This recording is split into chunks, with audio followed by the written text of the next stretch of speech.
tema y el calor, yo creo que no es un problema para nosotros porque تصريح خطير من مدرب منتخب هولندا رونالد كومان يفاجئ به المنتخب المغربي بعد فوزه على هولندا وتأهله لدور 16 في كأس العالم.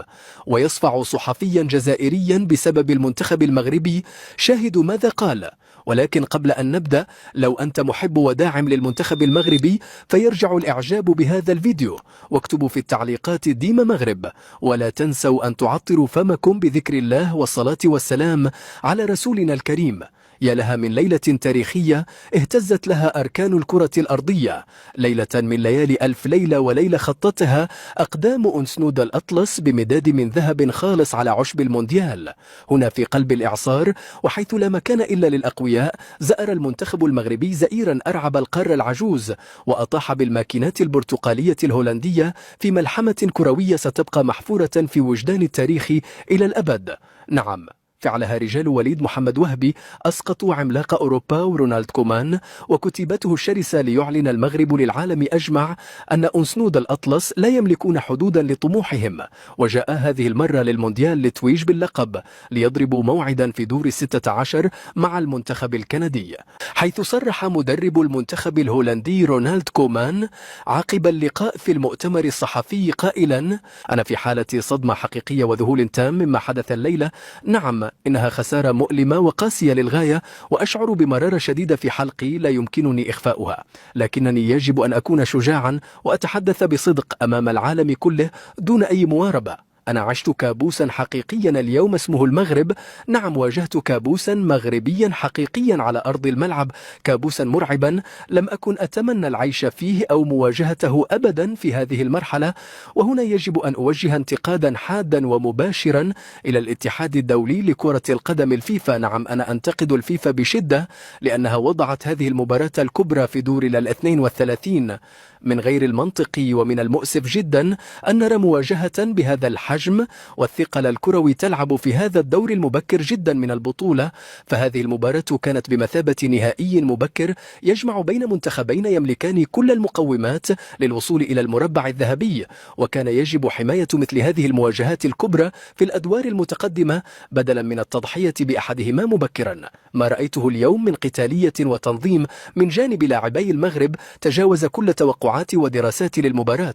اليوم نحن عوقبنا لأننا واجهنا خصما شرسا لا يرحم، لاعبين يقاتلون على كل كرة وكأنها المسألة الأخيرة في حياتهم، ولا يتركون لك شبرا واحدا للتنفس.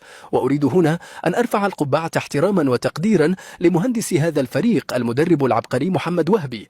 هذا الرجل نجح في بناء جدار بشري صلب وتنظيم تكتيكي محكم يصيب أي منافس بالجنون والإحباط الشديد على مدار 90 دقيقة. انظروا مثلا إلى ما فعله أشرف حكيمي اليوم. هذا اللاعب ليس مجرد ظهير أيمن تقليدي، إنه محرك طائرة نفاثة لا يتوقف عن الركض.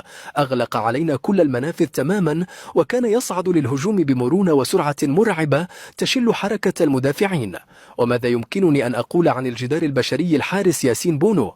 هذا الحارس عبارة عن سد منيع يبعث اليأس والخوف في قلوب المهاجمين، وتصدياته الإعجازية والانتحارية اليوم أحبطت معنويات لاعبي هولندا تماما، وجعلتنا نشعر بعجز كامل أمام مرماه. وبكل صراحة وبدون أي مجاملة، بعدما رأيته اليوم من انضباط حديدي وقوة ذهنية خارقة للمغاربة تحت قيادة محمد وهبي، أنا أرشح المنتخب المغربي بشكل كامل ومباشر للفوز على منتخب كندا في الدور القادم، بل وأرى أنهم يملكون كل المقومات الفنية والبدنية للذهاب بعيدا جدا في هذا المونديال. هذا الفريق لم يأتي لمجرد المشاركة أو التمثيل المشرف. أنا أرشحه بقوة وبثقة للمنافسة على لقب كأس العالم والتتويج به، لأن لديهم روح البطل الحقيقية والتلاحم الجماهيري المرعب الذي يصنع المعجزات في كرة القدم الحديثة. لقد تفوقوا علينا في الصراعات الثنائية وفي الانضباط وفي الروح العالية، وهم استحقوا الفوز والتأهل عن جدارة واستحقاق كاملين. سؤال الصحفي الجزائري: ألا تظن يا كومان أن منتخب هولندا هو من أهدى الفوز للمغرب بسبب أخطائكم الدفاعية الساذجة، وأن الحظ والتوفيق هما فقط من ساند المغرب مجددا مثل ما حدث في مونديال قطر، خاصة وأن المغرب لم يقدم كرة قدم هجومية ممتعة بل اكتفى بالدفاع؟ رد رونالدو كومان الصارم: سؤالك يفتقر تماما للموضوعية والروح الرياضية. المغرب لم يربح بالحظ، ومن الظلم والجهل الكروي أن تختزل هذا الأداء الملحمي في كلمة حظ. الدفاع في كرة القدم هو فن تكتيكي دقيق، والمغرب دافع ككتلة واحدة وهاجم بمرتدات قاتلة كادت أن تنهي اللقاء بنتيجة أكبر. هولندا لم تهدي شيئا